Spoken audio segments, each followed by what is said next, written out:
The third season of Camp Cretaceous has arrived, and in this video we wanted to share our spoiler thoughts on the show. If you haven't seen the third season of the show just yet, then click off this video, as this is one which you do not want spoiled. Let's dive in. The story of the third season is incredibly strong, with clear effort made to ensure that this doesn't have any negative implications on the wider canon and lore. I was initially worried about the development of E750, also known as the Scorpius Rex, and how it would impact on the wider lore here, but a lot of effort has actually been made here to make sure that the history of the animal fits within the pre-existing canon. I love how this is the uglier predecessor to the Indominus Rex, hidden by Masrani and frozen by Wu against Masrani's instructions. The story here is much more grounded and feels much more mature in comparison to the second season, with a clear tonal shift back to what fans enjoyed about the first season so much. There are lots of great moments peppered throughout the third season, including Darius exploring more of the island and the dinosaurs on it with a fun nod to the Dilophosaurus, the kids visiting Kenji's dad's penthouse, and even the initial showdown with the Scorpius Rex where Sammy is actually poisoned. All of the sequences are handled well, without any reliance on the more bombastic elements from the second season. I really enjoyed how the stakes were elevated here, with Sammy actually nearly dying at one moment, and with the kids desperately attempting to escape Isla Nublar by any means necessary. A couple of surprises appeared throughout Season 3 in the form of the Monolophosaurus and the Tyrannosaurus, dinosaurs who were not on InGen's list.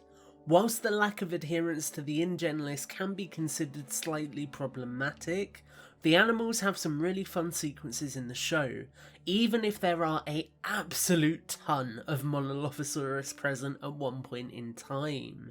An interesting note with the animals here is the fact that the Scorpius Rex itself can self-reproduce, meaning that two are present on the island during the events of the show.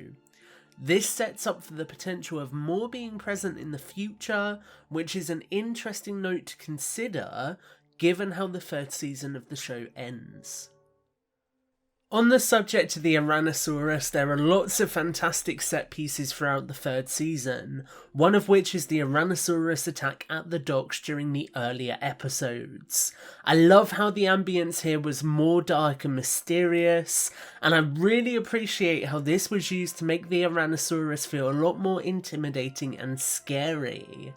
We don't usually see the herbivorous dinosaurs as threats within the Jurassic franchise, so I appreciated how this particular sequence was used to highlight the fact that these animals pose just as much of a threat to us as their carnivorous counterparts, something which I hope will be further reflected in Jurassic World Dominion as we begin to encounter these animals in the wild. Another set piece I really enjoy is the sequence within the classic visitor centre, with moments paralleling the sequences with the velociraptors in the original film.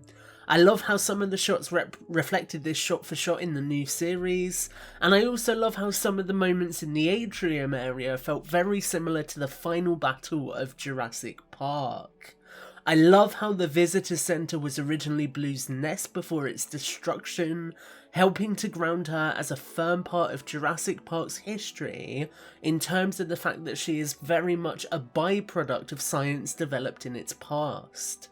I love how the building is ultimately destroyed by the Scorpius Rex twins, creating a fantastic metaphor for Henry Wu's continued ignorance, leading to the ultimate destruction of the legacy which he and Hammond once had. One thing we definitely need to talk about is the direct tie-in to the opening of Jurassic World Fallen Kingdom, with the final 2 episodes added on to create a 10-episode run, so the 2-part season finale could tie into the events of the second film. Seeing the Main Street opening recreated shot by shot was fantastic, and I loved how Wu was on a separate mission to retrieve his laptop, mentioning that how without it, the Indoraptor project would take much longer than planned. This explains perfectly why the Indoraptor we see during the Lockwood Manor auction is a prototype, and it also helps to build the lore amongst Henry Wu's work. And in many ways, it also underpins how arrogant he is, showing that he didn't even have the foresight to back up his research. The way this sequence ties into Fallen Kingdom was incredible, and I am so happy that the team found a way to do this which makes sense within the wider lore.